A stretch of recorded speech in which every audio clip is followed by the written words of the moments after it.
Hello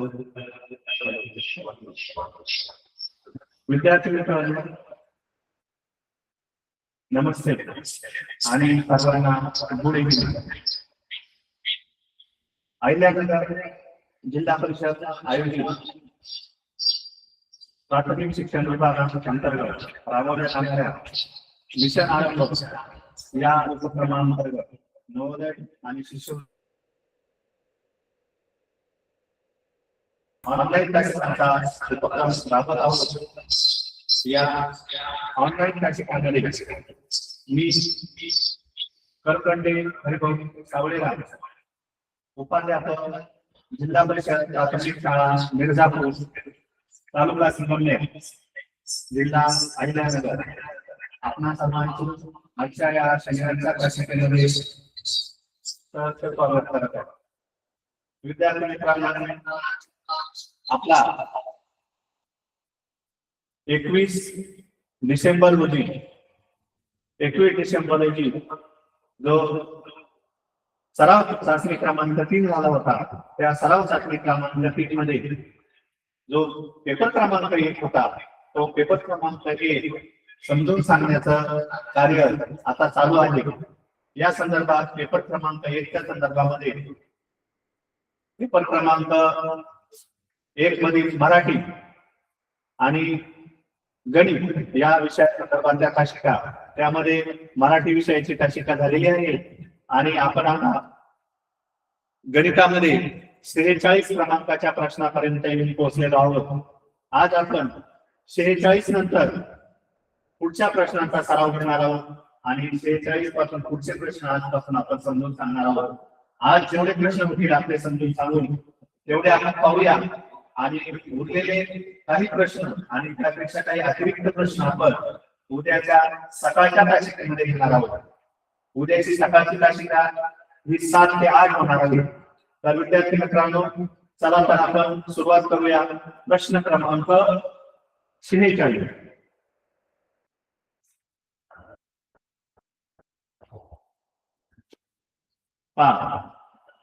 प्रश्न क्रमांक 46 मध्ये काय विचारलेलं आहे आपल्याला? प्रश्न वाचूया पहिल्यांदा आपण. 12/25, 18/50, 9/20 आणि 4/5 यापैकी सर्वात मोठा अपूर्णांक कोणता? म्हणजे इथे जे आपल्याला अपूर्णांक दिलेले आहे या अपूर्णांकापैकी सर्वात मोठा कोणता अपूर्णांक आहे ते आपल्याला शोधायचं आहे. विद्यार्थी मित्रांनो त्याच्यासाठी आपल्याला काय करायचंय,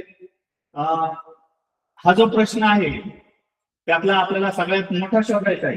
मग अंदाजे उत्तर द्यायचं नाही. आपलं काय झालं होतं, आपल्याला असं वाटतं की याच्याकडे 50 आहे आणि अंशामध्ये 18 आहे म्हणजे हा मोठा दिसतोय, तर तसं काही नसतं. तर आपल्याला ती प्रक्रिया आपल्याला सोडून पाहावं लागणार आहे. हे उदाहरण आपण सोडून पाहूया.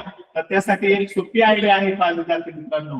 तर याचे जर छेद पाहिले आपण तर याचा छेद 25 आहे, याचा 50 आहे, याचा 20 आहे आणि याचा 5 आहे.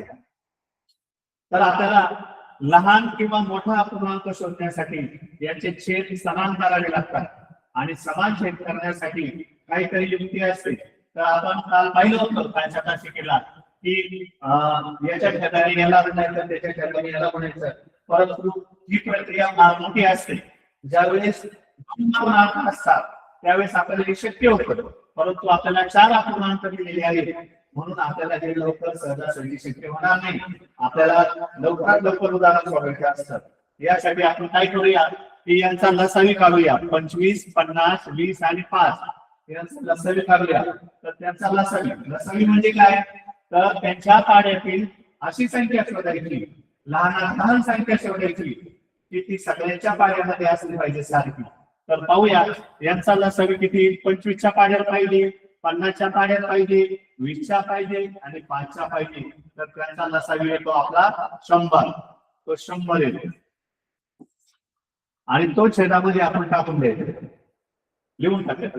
आता पहा 25 चा लसावी 100 येण्यासाठी आपण 25 ला 4 ने गुणलं होतं. मग छेदाला जर 4 ने गुणला असेल तर अंशाला सुद्धा 4 ने गुणलं. 25 गुणिले 4 म्हणजे 100 येतात. मग अंशाला सुद्धा 12 एक 12, 12 24, 12 36, 12 48. 48 म्हणजे आपल्याला काय करावं लागेल, याचा अंश येईल 48. त्यानंतर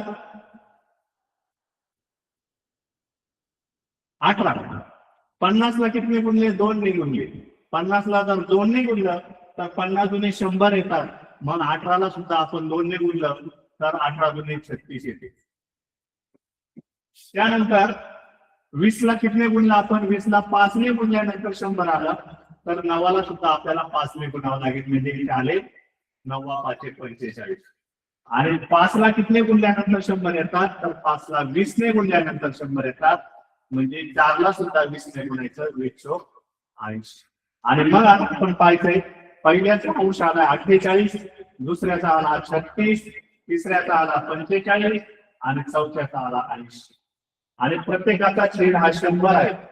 आपल्याला विचारलं आहे की सर्वात मोठा अपूर्णांक कोणता. हा मोठा कोणता येतो का, याचा सुद्धा 48 अंश 100 आहे, 36 अंश 100 आहे, 45 अंश 100 आहे आणि 80 अंश 100 आहे. म्हणजे 80 हा सर्वात मोठा आला.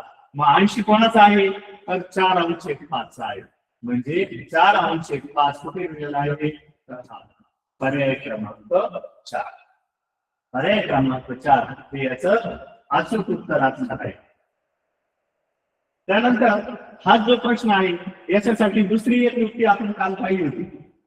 त्यामध्ये दुसरी युक्ती काय आहे का विद्यार्थी मित्रांनो, 12 अंश 25 आहे ना, तर 12 अंश 25 मध्ये हे करताना काय करायचं, अंशामध्ये 1 शून्य टेकून द्यायचा. पहा 1 शून्य द्यायचा ठेवून. मग याचं उत्तर काय येते पहा, आणि त्याचा भागाकार करायचा त्याला. प्रत्येकाच्या अंशस्थानी 0 द्यायचा आणि प्रत्येकाचा भागाकार करून पाहिजे. 120 भागिले 25 करायचे, 120 भागिले 25 करायचे. नंतर 180 भागिले 50 करायचे आणि 90 भागिले 20 करायचे आणि 40 भागिले 5 करायचे. 25 25 एक 25, 25 दुने 50, 25 दुने 25 चोक 100. खाली किती राहिले, 20 राहिले. नंतर आता पॉईंट घ्यावा लागेल आपल्याला. इथं पॉईंट घ्यायचा आणि 1 शून्य द्यायचा. 25 8 200, 25 8 200. म्हणजे याचं उत्तर किती आलं आपलं, 4.8. 4.8 आलेले. आता याचं किती येतं दुसऱ्याचं पाहूया. 50चा पागामध्ये आपल्याला 50 एक 50, 50 दुने 100, 50 त्रिक 150, 50 त्रिक 150. म्हणजे याचं उत्तर आलं खाली 30 आलं, वरून 0 घेतला आणि 50 6 इथं पॉईंट देऊन 50 6 येतं 300. याचं उत्तर आलं 3.6. नंतर याचं किती लिहिता, 20 चौक 80, 20 चौक 80. खाली राहिले 10, पॉईंट दिला 0 घेतला 25 100. म्हणजे याचं उत्तर आलं 4.5. 4.5. आणि शेवटचं उत्तर काय येते, 5. 5 एक 48, 5 एक 48. म्हणजे याचं उत्तर 8 आलं शेवटचं. म्हणजे याचं उत्तर काय आलं, पहिल्याचं उत्तर आलं 4.8. म्हणजे 4 पूर्ण आहे, दुसऱ्याचं 3 पूर्ण आहे, तिसऱ्याचे 4 पूर्ण आहे आणि चौथ्यामध्ये 8 पूर्ण आहे. म्हणजे सगळ्यात मोठा अपूर्णांक 4.5 आहे. म्हणजे आपला पर्याय क्रमांक 4 बरोबर आहे. आपण 2 प्रकारे हे उदाहरण सोडवलेले. तर तुम्हाला जी सोपी पद्धत आहे त्या पद्धतीने हे उदाहरण सोडवायचं तुम्ही प्रयत्न करा. चला आपण पुढे जाऊया.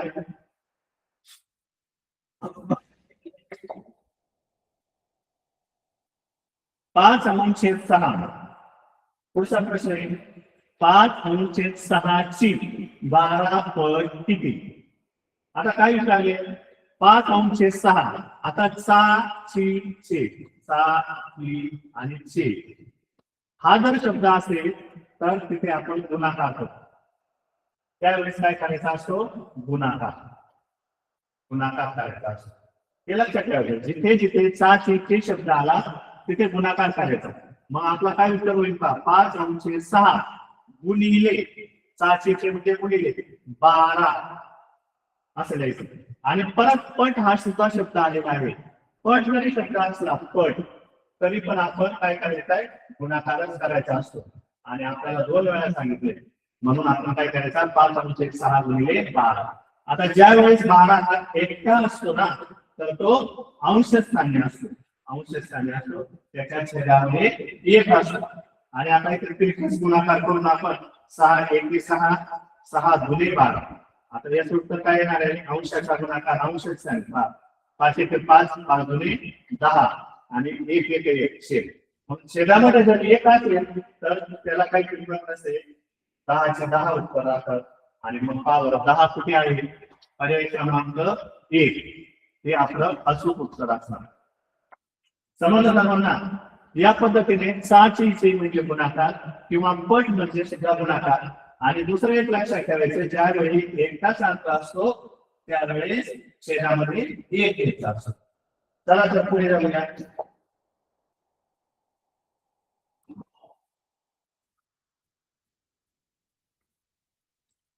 अतिशय सोपं उदाहरण आणि नाही येते थोडासा अनुभव दिसतंय परंतु आपण पाहूया. पदावली आहे का? 9 गुणिले 9 अधिक 9 गुणिले 9 आणि छेदामध्ये काय आहे? छेदामध्ये 5 गुणिले 5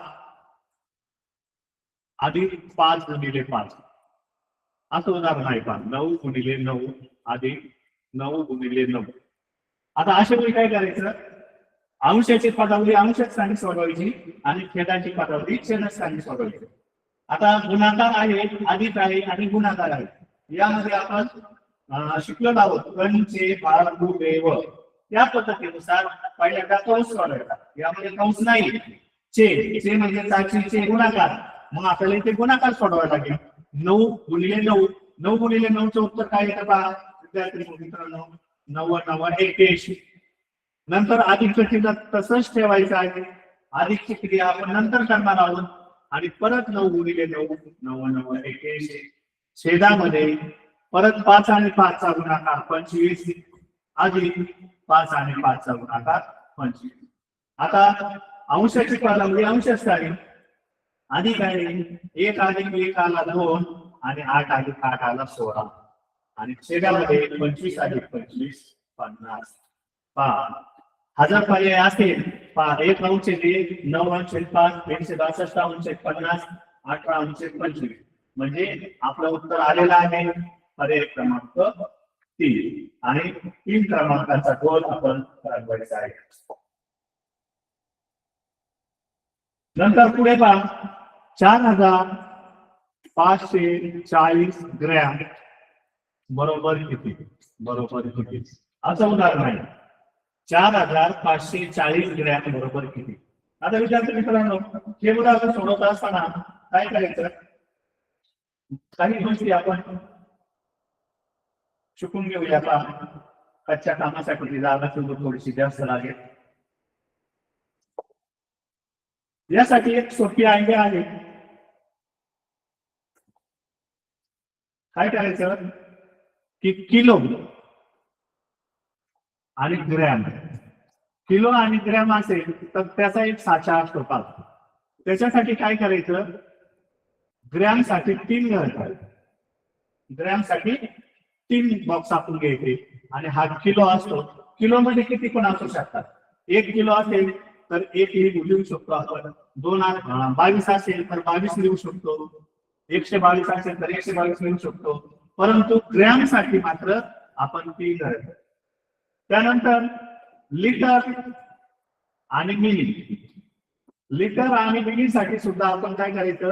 याच्यासाठी सुद्धा तोच फॉर्म्युला असतो. 3 घरं करायचे. लिटर आणि मिली साठी 3 घरं. तसेच किलोमीटर, किलोमीटर आणि मीटर यासाठी सुद्धा काय करायचं? हा एक फॉर्म्युला आहे. याच्यासाठी सुद्धा 3 घरं करायचं. ते 3 घरं. हे 3 घरात वाले किंवा 3 बॉक्स वाले हे 3च जण आहेत. किलोग्रॅम, लिटर, मिली आणि किलोमीटर, मीटर. यांच्यासाठी मीटरसाठी 3 करायची, मिलीसाठी 3 करायची, ग्रॅमसाठी 3 करायची. आणि उरलेले जे आहे मीटर आणि सेंटीमीटर, मीटर आणि सेंटीमीटर याच्यासाठी काय करायचं, याच्यासाठी 2 अंतर असतात, ध्यानात ठेवायचं 2 अंतर असतात. सेंटीमीटर साठी 2 अंतर. नंतर रुपये आणि पैशासाठी काय असतं, रुपये आणि पैसे यासाठी सुद्धा काय करायचं, रुपयाला किती करू शकतो आपण, पैशाला मात्र 2 करायचं. त्यानंतर तास आणि मिनिटेसाठी सुद्धा, तास आणि मिनिटे, तास आणि मिनिटेसाठी सुद्धा काय करायचं, मिनिटासाठी 2 करायचं. या बाबी लक्षात ठेवायचं मित्रांनो. 5 किलोग्राम, लिटर, मिली आणि किलोमीटर याच्यासाठी 3 करायचं. आणि मीटर, सेंटीमीटर, रुपये, पैसे, तास, मिनिटे यासाठी 2 करायचं. एवढं मात्र लक्षात ठेवायचं सगळं. चला आपण परत एकदा त्या काही जाऊन त्या उदाहरणाकडे जाऊया. काय होतं उदाहरण आता ते 4550 ग्रॅम. 4540 ग्रॅम बरोबर किती, असं उदाहरण. आताच तुम्हाला फॉर्म्युला काय सांगितला, किलो आणि ग्रॅमचा फॉर्म्युला हा किलो येईल आणि इकडे ग्रॅम येईल. आता काय सांगितलं, किलो आणि ग्रॅम साठी आपल्याला 3 गरज आहे आणि ही संख्या त्याच्यामध्ये मांडून द्यायची. फक्त ही संख्या त्याच्यामध्ये मांडून द्यायची. ग्रॅम मध्ये 3 जण आले पाहिजे, 3 आले पाहिजे त्यातले, मग 0 येईल, 4 येईल, 5 येईल. आणि इकडे किलो मध्ये मात्र इकडे 4 येईल. आणि आपलं उत्तर काय होणार आहे लगेच, 4 किलो 540 ग्रॅम. 4 किलो 540 ग्रॅम हे पर्याय क्रमांक 1 मध्ये दिसतंय का. म्हणजे या पद्धतीने आपण हे उदाहरण अतिशय सोप्या पद्धतीने सोडू शकतो. अतिशय सोप्या रीतीने आपण हे सोडू शकतो. त्यानंतर याच पद्धतीने आपण पुढे जाणार आहोत. याचा पुढचा उदाहरण सुद्धा माझ्याकडे तसंच आहे.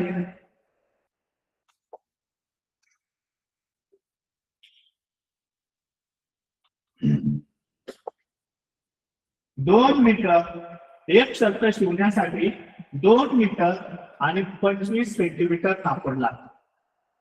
एक शर्ट शिवायचा आहे त्याच्यासाठी 2 मीटर 25 सेंटीमीटर कापड लागते.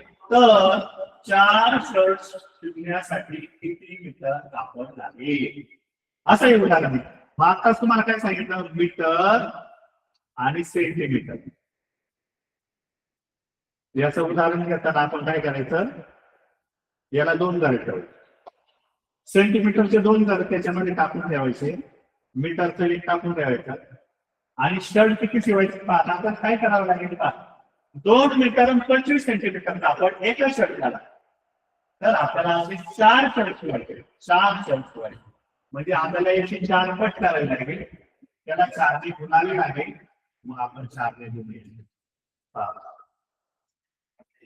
5 चौक 20, 4 2, 4 2 8, 9 10, 4 1, 4 1 4, 4 2 8, 8 आणि 1 9.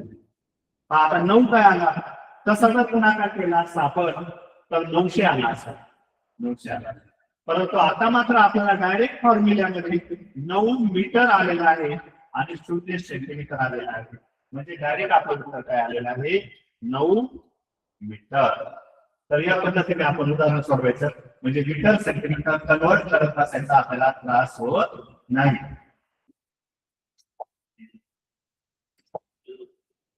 पुढे जाऊया आपण.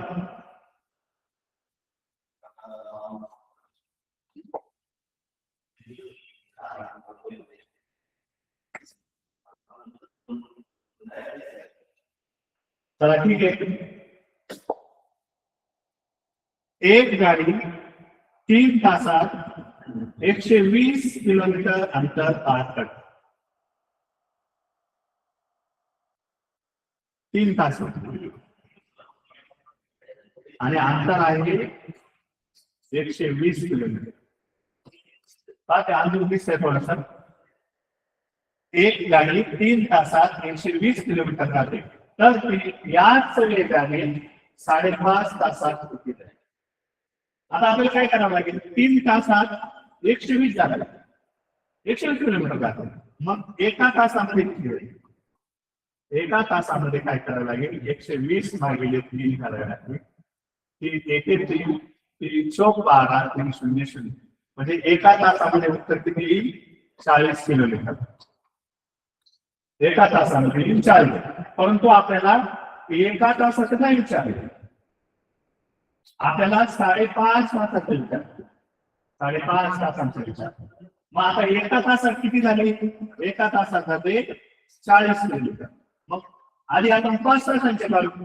5 तासात किती झाले, मग 40 गुणिले 5, 5 चौक 20 आणि हा 0 200.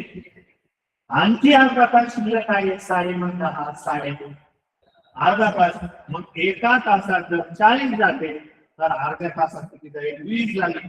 मग हे 200 आणि 20 बरोबर उत्तर आलं 220. 220 पहा बरं, पर्याय क्रमांक 1 200, 240, 160 आणि 220. 220 हा पर्याय बरोबर आहे. 220 किलोमीटर. अशा प्रकारे उदाहरण सोडवायचंय. आणखी एक सांगतो विद्यार्थी मित्रांनो की हे जे उदाहरण सोडवतो आपण, हे उदाहरण सोडवत असताना आपण त्यांच्यासाठी जागा शोधत असतो का,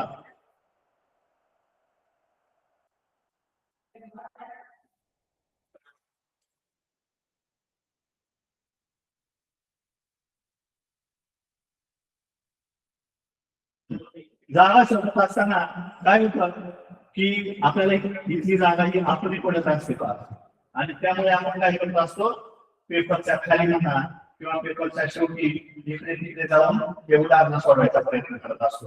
परंतु हे उदाहरण सोडवत असताना हेच जर उदाहरण 1 तास 120 किलोमीटर 5.5 आणि मग यातलं काय होतं विद्यार्थी मित्रांनो, ज्या वेळेस आपण हे उदाहरण दुसऱ्या पानावर घेऊन जातो त्यावेळेस आपल्या चुका होतात.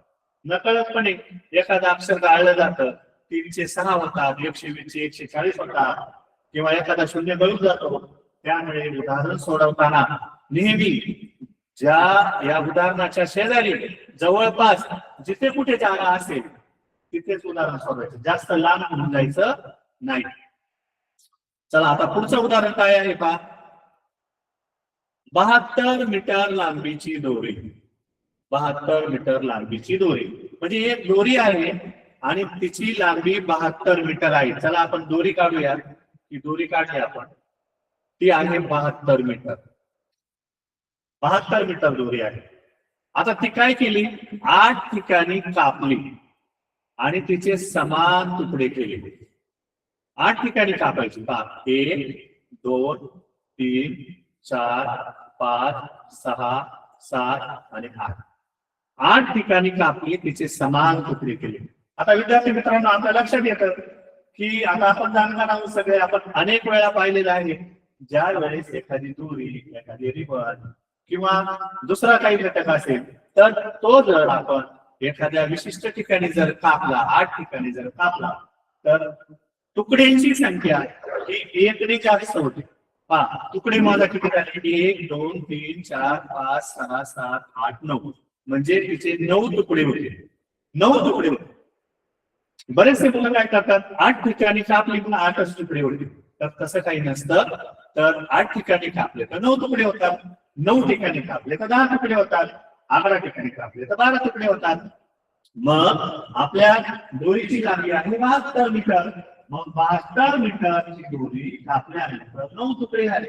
आपल्याला एका तुकड्याची लांबी काढावी लागली तर एका तुकड्याची लांबी किती होईल, मग 72 भागिले 9 करायची. एवढी तुकड्याची संख्या तेवढी.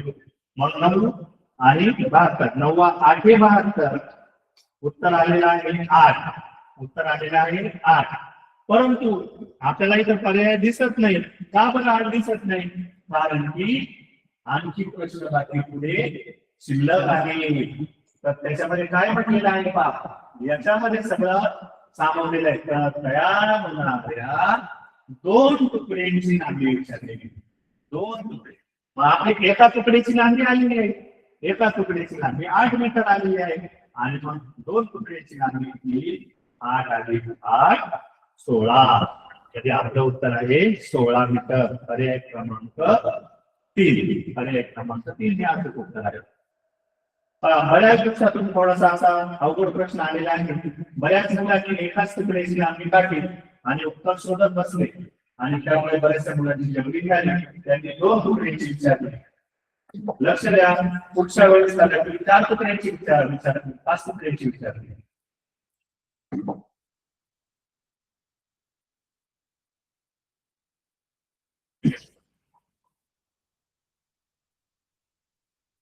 त्रेपन्न नंबरचा प्रश्न आहे. कविता नावाची मुलगी आहे. कविताने जून महिन्यात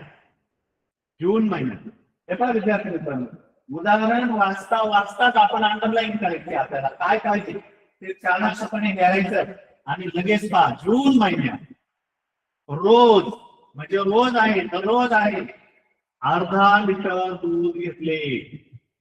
मग आता आपल्याला लगेच प्रश्न म्हणजे आपल्या डोक्यामध्ये उत्तर आलं पाहिजे की जून महिना आहे, मग जून महिन्यामध्ये किती दिवस असतात? 30 दिवस असतात. आणि रोज अर्धा लिटर दूध घेतलेलं आहे. आज अर्धा घेतलं, उद्या अर्धा घेतलं, परवा अर्धा घेतलं, असं 30 दिवस अर्धा घेतलं. म्हणजे आपल्याला काय करावं लागतील?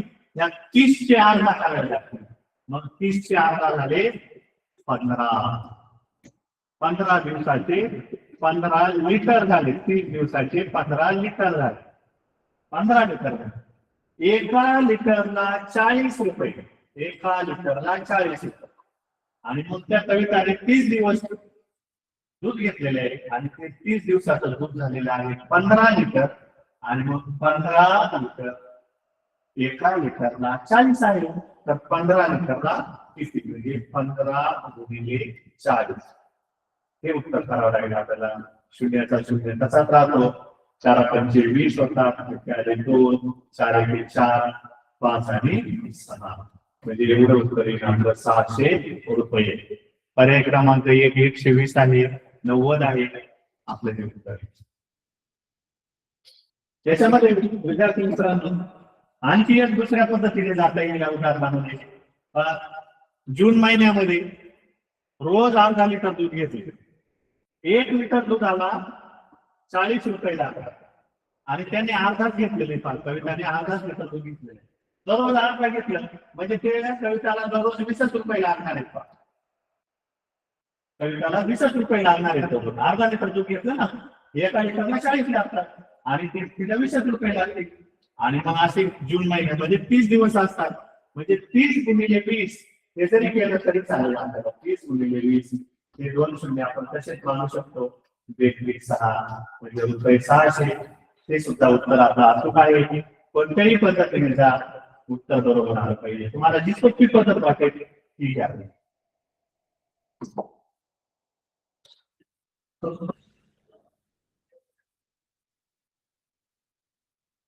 पुढचा प्रश्न आहे 5:15 वाजले म्हणजे किती वाजून किती मिनिटे?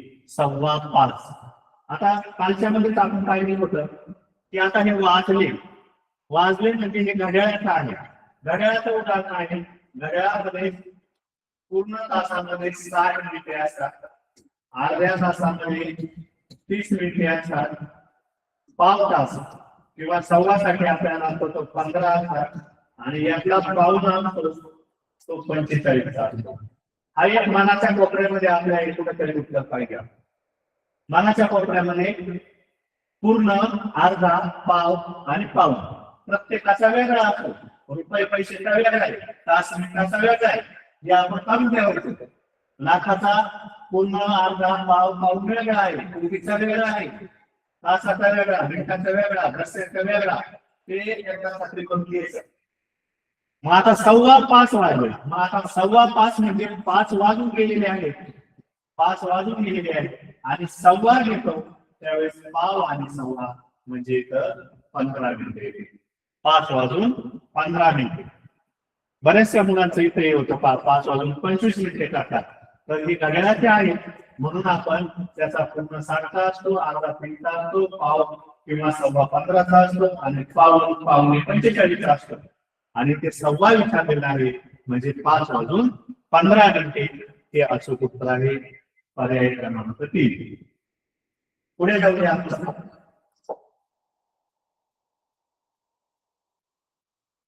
5 मिनिटाचं उदाहरण आहे पहा. 440 मिनिटे बरोबर टिंब तास आणि टिंब मिनिटे. आता तास करायचे आपल्याला 440 मिनिटाचे काय करायचे तास करायचे आहे. म्हणजे आपल्याला 60 ने भागावं लागणार आहे. 440 भागिले 60 पूर्ण 60 ने भागायचं आहे. कारण जर तुम्ही 0 कट केला तर मग एका शून्याचा प्रश्न येतो. म्हणून मिनिटाचे तास करताना पूर्ण 60 ने भागायचा. कितीचा भाग जाईल 6 1 6 6 2 12 6 24 6 35 6 36 6 7 ते 43 म्हणजे 7 चा भाग होणार आहे. 7 0 0 7 420 असं उत्तर येणार आहे. हे जे होतात ते पूर्ण तास होतात आणि खाली जे शिल्लक राहतात ते पूर्ण मिनिटे शिल्लक राहतात. म्हणून 7 तास 20 मिनिटे हे अचूक उत्तर आहे. हे अचूक उत्तर आहे. मित्रांनो जर आपण असं केलं असतं तरी चाललं असतं, परंतु आपल्याला त्याचा जास्त सराव पाहिजे. 0 आणि 0 गेला असता आणि 6 7 ते 42 आलं असतं आणि खाली 2 राहिला असता. म्हणजे याचं उत्तर काय आलं असं 7.2. कधी कधी इथं आपल्याला उत्तरांमध्ये 7.2 जर दिलं तर मग आपलं चुकलं असतं. मग काहींना वाटतं की 7 तास 2 मिनिटे आहेत की काय, तर तसं नसतं. ही जमली होऊ नये म्हणून आपण ह्या पद्धतीने उदाहरण सोडवलं. बरेचसे मुलं 7.2 काढतात आणि मग चुकून देतात. 2 नाही इकडे 20 मिनिटे दिसतात आणि मग त्याचा चुकीचा अर्थ घेतला जातो. म्हणून तास आणि मिनिटाचं उदाहरण सोडवताना पूर्ण 60 ने भाग द्यायचा.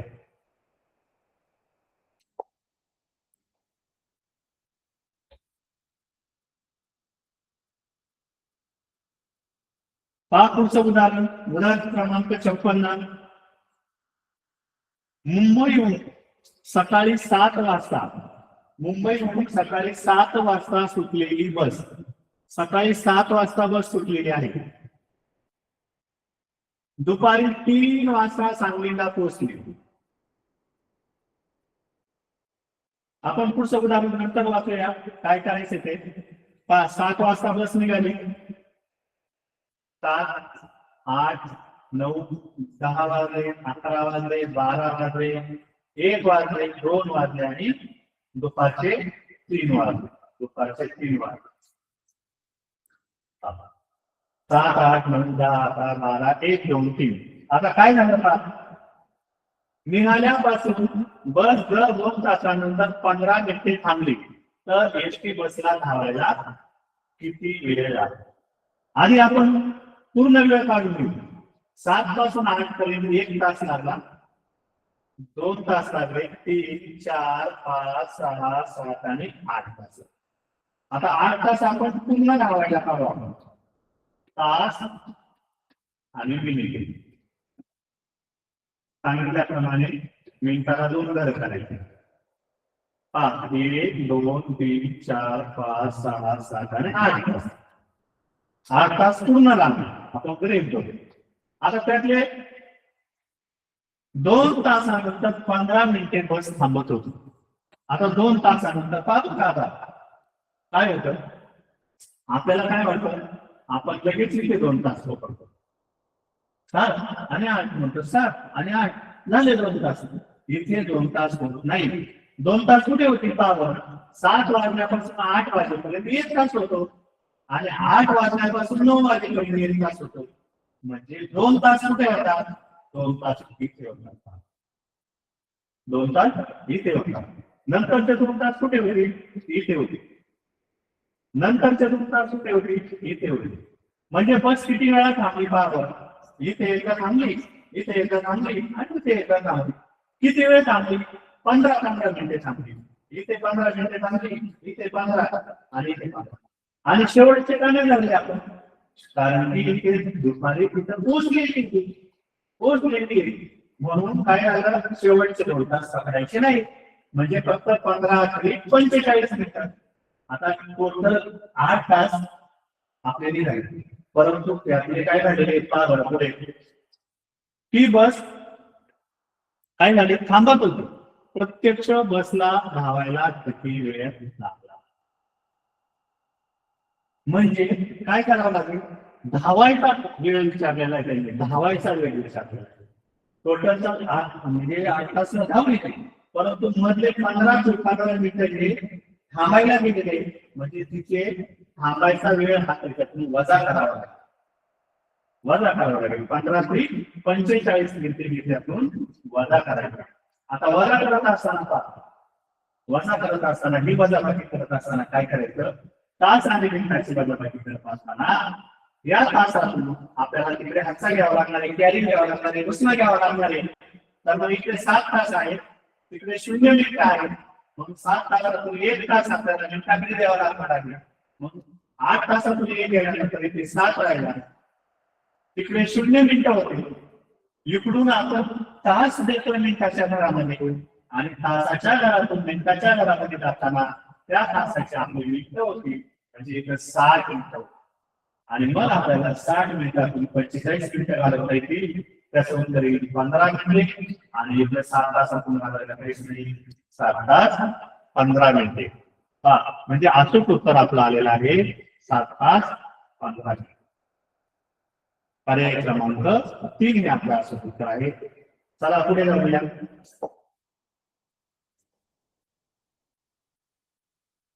परत तास आणि मिनिटाचंच उदाहरण आहे का, त्याच पद्धतीने करायचं. तास आणि मिनिटे, तास आणि मिनिटे. याच्यासाठी मिनिटांसाठी आपल्याला 2 घरात आले की 5 तास, तासाच्या घरात 5, मिनिटाच्या घरात 15, 4 तास, मिनिटाच्या घरात 30. एकदम सोपं आहे. पहा हातचा आलेला नाही, 5शी 5 राहतील, 1 4 राहील, 5 आणि 4 9. 9 तास 45 मिनिटे, 9 तास 45 मिनिटे. का पर्याय क्रमांक आहे का 9 तास 45 मिनिटे? एकदम सोपं, एकदम सोपं उदाहरण आहे. चला पुढे जाऊया. 58.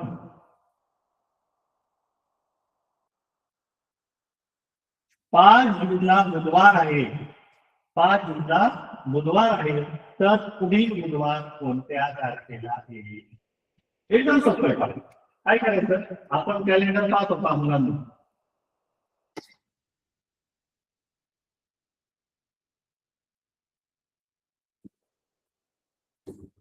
रविवार, सोमवार, मंगळवार, बुधवार, गुरुवार, शुक्रवार आणि शनिवार. आता त्यांनी काय विचारले, 5 जूनला बुधवार आहे, 5 जूनला बुधवार आहे, 5 जून बुधवार. तर पुढचा बुधवार कधी येईल? इथं 5 आला, 6 येईल, 7 येईल, 8 येईल, 9 येईल, 10 येईल, 11 तारीख आणि 12 तारीख. पुढच्या बुधवारी काय आले? 12 तारीख, 12 जून येतो. याच्यासाठी आपल्याला एक सोपी आयडिया आहे का मुलांना, आणि ती तुमची सगळ्यांची पाठ असणार आहे याची मला खात्री आहे. की पहा 1, 8, 15, 22 आणि 29 हा फॉर्म्युला पाठ करून ठेवायचा.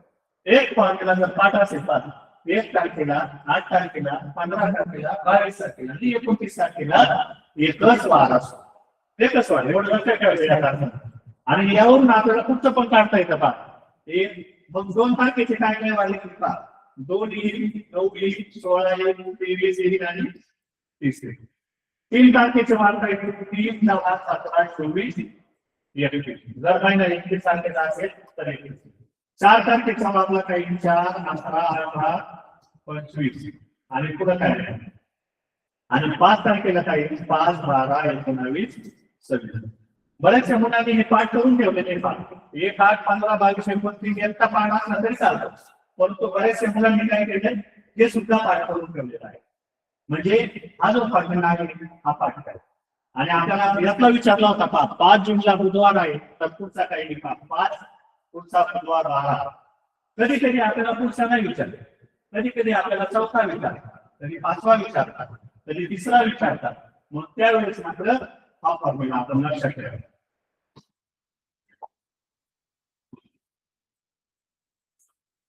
लगेच उदाहरण आलेलं आहे पुढचं. ₹1.25 अधिक 3.5 रुपये. आताच मी सांगितलं होतं की रुपयाचा पूर्ण कितीचा असतो? 100चा असतो. रुपयाचा पूर्ण 100चा असतो. रुपयाचा अर्धा किती असतो? 50 असतो. रुपयाचा पाव किंवा सव्वा कितीचा असतो? 25चा असतो. आणि त्याचा पाव कितीचा असतो? 75चा असतो. हा एक फॉर्म्युला लक्षात ठेवायचा प्रत्येकाचा. आता इथे अशी उदाहरणं आली की आपल्याला कधीच आणणार नाही. सव्वा रुपये, ज्या वेळेस सव्वा रुपये असतात, फक्त सव्वा लिहिलेले, त्यावेळेस त्याचा अर्थ असतो 1.25. त्याचा अर्थ असतो 1.25. फक्त हा एकच असा आहे की त्याला सव्वा म्हणतात. आणि तिथून पुढे जर असेल 2.25 म्हणतात, त्याच्यानंतर 3.25 म्हणतात, 4.25 म्हणतात. परंतु फक्त जर एक असेल तर त्याला 1.25 रुपये म्हणतात. म्हणून आता काय करावं लागेल? आपल्याला याची बेरीज करायची पाहिजे. मग रुपये आणि पैसे. पैशासाठी किती गरज सांगितलं आपल्याला? 2 गरज सांगितलं. मग 1.25 रुपये म्हणजे 1 रुपया, आणि त्याचा 1.25 आणि तो कितीचा असतो? 25ला. 1 रुपया 25 पैसे. आणि पुढे विचारले 3.5 रुपये. 3.5 म्हणजे अर्धा. अर्धा आणि 3.5 एकच असतो. आणि 3.5 म्हटले म्हणजे रुपयामध्ये 3 येणार आहे आणि 3.5 म्हणजे अर्धा आहे. आणि याची काही सांगितली आपल्याला बेरीज. म्हणजे 5 5 येतील, 5 आणि 2 7 येतील, आणि 1 आणि 3 आला 4. 4 रुपये 75 पैसे. 4 रुपये 75 पैसे. पहा बरं उत्तर कुठं आहे? 4 रुपये 75 पैसे. 5 75, 6 75, 3 75. आपलं 4 आहे. म्हणजे पर्याय क्रमांक 1 हे आपलं उत्तर आहे.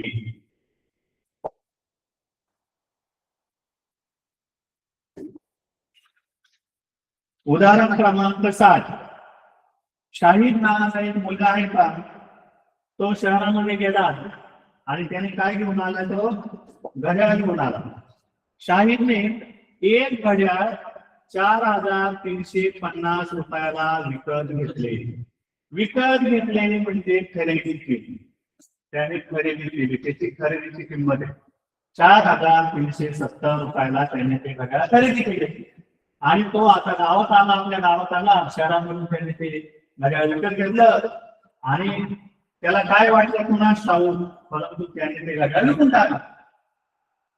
विकून टाकलं पा. म्हणजे त्याची जी आहे विक्री किंमत. त्याने घड्याळ 4,370 ला घेतलं होतं आणि 4,140 ला त्याने विकून टाकलं. बरं, त्या अंकाकडे, त्या संख्याकडे पाहिल्यानंतर आपल्याला लक्षात येईल की अरे त्याला 4,370 रुपये म्हणजे हे जास्त दिसतात आणि हे कमी आहे. म्हणजे त्याने जास्त किमतीला घड्याळ आणलं आणि कमी किमतीला विकलं. म्हणजे त्याचा काय झाला? तोटा. त्याचा काय झाला? तोटा झालेला आहे. मग तोटा झालेला आहे. मग आता किती तोटा झालाय हे काढण्यासाठी आपल्याला काय करावं लागेल? वजाबाकी. तोटा जर काढायचा असेल तर खरेदी वजा विक्री असं हे सूत्र असतं. म्हणून खरेदी आहे 4,370, विक्री आहे 4,140. एकदम सोपी वजाबाकी आहे आणि आपल्याला ते लक्षात येईल. उत्तर आलेलं आहे 230 रुपये. पर्याय क्रमांक 2 हे आपलं असं उत्तर आहे.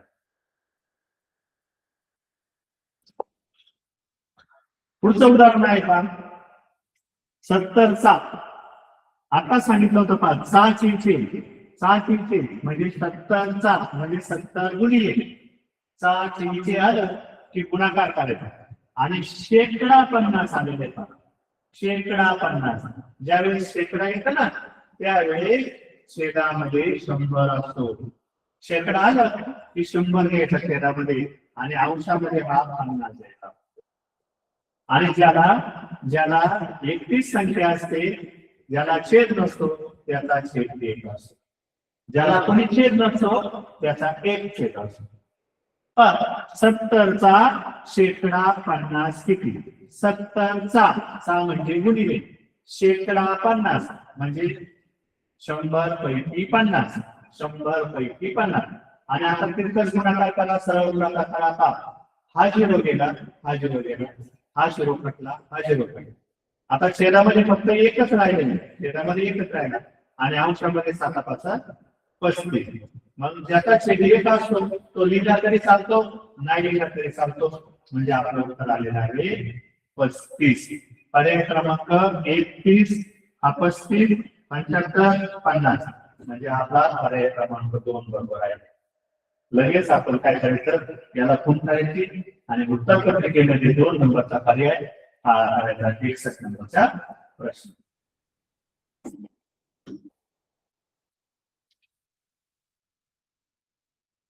बासष्ट नंबरचं उदाहरण आहे का, व्याजावर आधारित आहे. मुद्दल बरोबर 500, मुदत बरोबर 5, दर आहे 10.6, तर सरळ व्याज किती. एकदम सोपं आहे आणि सरळ व्याजाचं सूत्र आपल्याला सगळ्यांना माहित आहे. सरळ व्याज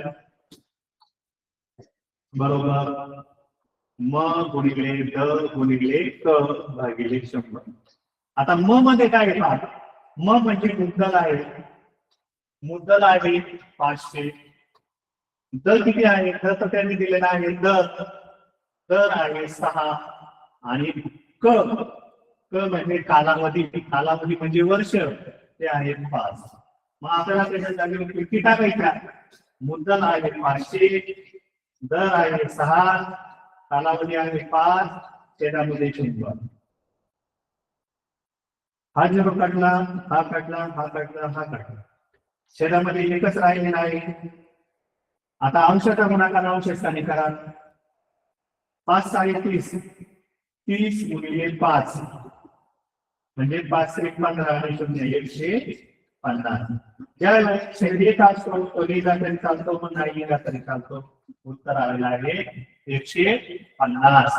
म्हणजे आपला पर्याय क्रमांक आहे 3, 150. सरळ व्याज झालं 150. चला पुढे जाऊया आपण. 63 नंबरचं उदाहरण पाहू काय आहे. तसंच आलेलं आहे का, 4800चा 4800चा शेकडा 7 किती, शेकडा 7 किती. मग आता 4800 आणि 7 परत शेकडा आणि 7 एवढं दिलेलं आहे. उदाहरण दिसताना छोटं दिसतं, आपण इथे सोडूया. 4800 चा म्हणजे गुणिले शेकडा 7 म्हणजे 100 पैकी 7, शेकडा 7 म्हणजे 100 पैकी 7 आणि याला छेद नाही म्हणजे याचा छेद 1 असतो. हा एकदम सोपा आहे. हा 0 कटला, हा कटला, हा गेला, हा गेला. 48 गुणिले 7 हे उत्तर राहणार आहे.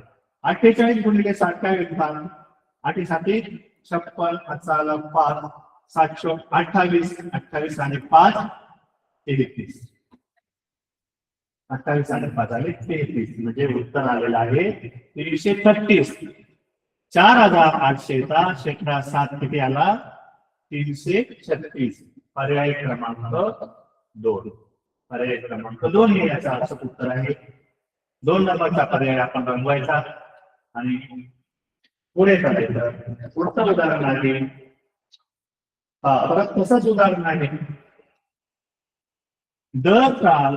दर शेकडा 12 दराने, दर शेकडा 12 दराने काही मुद्दलाचे 3 वर्षाचे सरळ व्याज 5040 आहे मुद्दल. आता मुद्दल विचारलेला आहे का, मुद्दल काढायचे. आपल्याला मुद्दलाचं सूत्र सुद्धा माहिती पाहिजे. मुद्दल काढायचं असेल तर त्याचं सूत्र आहे व्याज गुणिले 100, व्याज गुणिले 100 भागिले दर गुणिले कालावधी. का बरं, व्याज किती आहे, आता व्याज किती दिसतंय, व्याजाच्या जागी व्याज देऊ. आपल्याला मुद्दल काढायचंय. 5040 गुणिले 100, दर किती आहे, 12 दर आहे आणि 3 वर्ष आहे. एवढं कॅल्क्युलेशन केलं की आपल्याला मुद्दल मिळणार आहे. ते मुद्दल मिळणार आहे. 12 ने आपण जातोय का, 12 1 12, बाजूने 24, 32, 36, 4 48, 4 राहिले होते. 50 मधून 48 गेले, 2 राहिले, 24 झाले. 12 12 24, 12 420 गुणिले 100 लागलेले आहे. छेदामध्ये आणखी 3 बाकी आहे, 3 1 3, 3 1 3, 3 चौक 12 3 0 0 म्हणजे 140 गुणिले 100 आणि छेदामध्ये फक्त 1 आहे म्हणजे तो नाही दिला तरी चालतोय. आता 140 गुणिले 100 हे उदाहरण करायचं आहे आपल्याला. 1 2 3 1 2 3 कडेचे शून्य आपण देऊन घेतले आणि 14 एके 14 एवढं उत्तर येणार आहे आपल्याला. 14,000 रुपये. पर्याय क्रमांक 1 15, पर्याय क्रमांक 2 13, नंतर 16, नंतर 14. आपलं पर्याय क्रमांक 4 हे अचूक उत्तर इथे देऊन जाईल. म्हणजे एवढं सारं दिलेलं असताना आपल्याला काय करायला सांगितलेलं आहे मुद्दल. तर मुद्दल आपण सांगितले पर्याय क्रमांक 4 हे आपलं अचूक उत्तर आहे.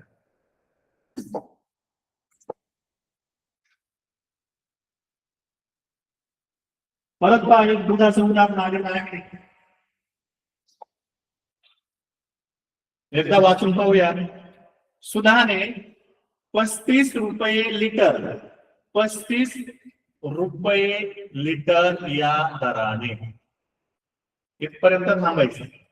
सुधाने 35 रुपये लिटर या दराने 5 लिटर दूध घेतले. हा दुसरा टप्पा.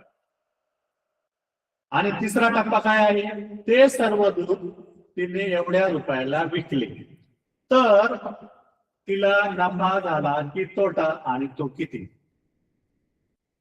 म्हणजे पहा हे 4 टप्पे दिलेले आहेत. हे 4 टप्पे सोडून आपण याचं उत्तर काढायचं आहे. 35 रुपये लिटर दराने. मग आता 35 रुपये लिटर म्हणजे 1 लिटर जर आपण दूध घेतलं तर आपल्याला 35 रुपये लागतात. 1 लिटर दुधासाठी 35 रुपये आपल्याला लागतात. आणि मग 1 लिटर दुधाला जर 35 असतील तर 5 लिटर दुधाला किती लागतील. मग आता याला गुणिले 5 करायचे आपण. 5 5 25 आले 2 5 3 15 16 आणि 17 175 रुपये तिने दुधासाठी खर्च केलेले आहे. म्हणजे 175 ही आहे त्याची खरेदीची किंमत. आणि तिने दूध आता हे विकलेलं आहे ते 200 रुपयाला विकलेलं आहे. म्हणजे हे 200 रुपये आहे त्याची विक्रीची किंमत. म्हणजे पहा आपल्याला लगेच लक्षात येईल की 175 रुपयाला तिने दूध घेतलं आणि 200 ला विकलं. म्हणजे 200 हे 175 पेक्षा जास्त आहे. आणि मग जर जास्त असेल आपल्याला जास्त पैसे मिळाले. तिने 175 खर्च केले होते आणि तिला आता 200 रुपये मिळाले म्हणजे तिला जास्त मिळाले. म्हणजे आपल्याला नफा झालेला आहे. म्हणजे हा तोट्याचं उत्तर जाणार आहे एकट होणार आहे. आणि आपल्याला फक्त या दोघांमध्ये उत्तर सापडणार आहे.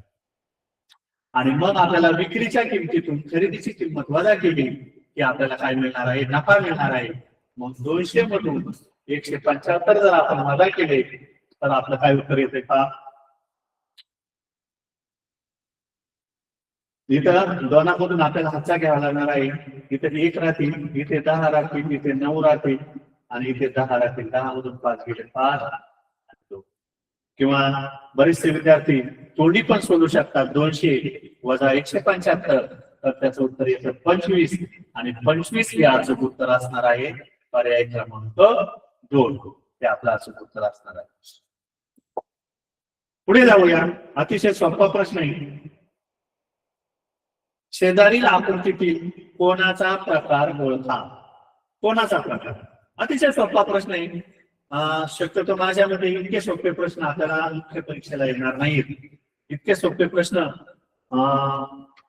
आपल्या जी मेन परीक्षा असते फेब्रुवारीमध्ये होणारी त्याच्यामध्ये बरेचसे अवघड प्रश्न असतात. अतिशय सोपा प्रश्न आहे तरी पण आपण पाहूया.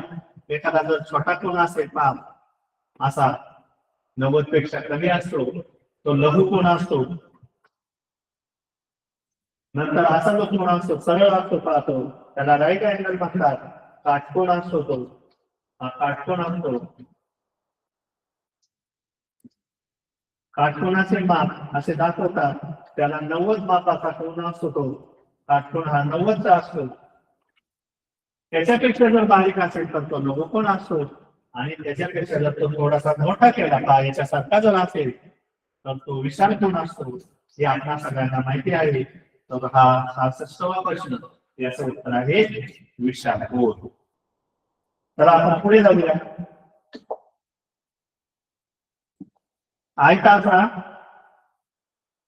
आयताचा प्रत्येक कोन टिंब मापाचा असतो. आयत सगळ्यांना माहिती आहे. आयत असतो का? आयताचा प्रत्येक कोन कसा असतो? काटकोन असतो. आणि काटकोनाचे माप हे 90 असते, हे आपल्या सगळ्यांना माहित आहे. पर्याय क्रमांक 2. आपण आणखी एक प्रश्न पुढे जाऊया.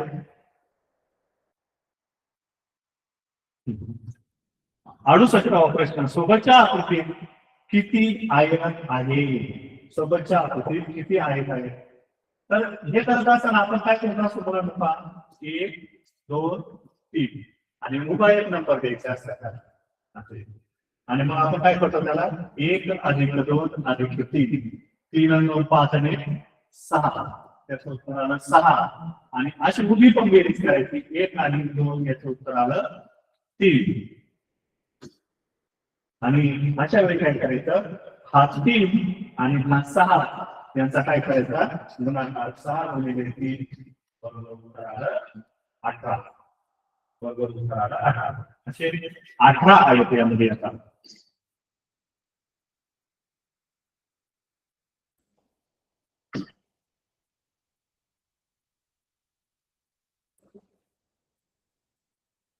वर्तुळाच्या सर्वात मोठ्या जीवेला टिंब म्हणतात.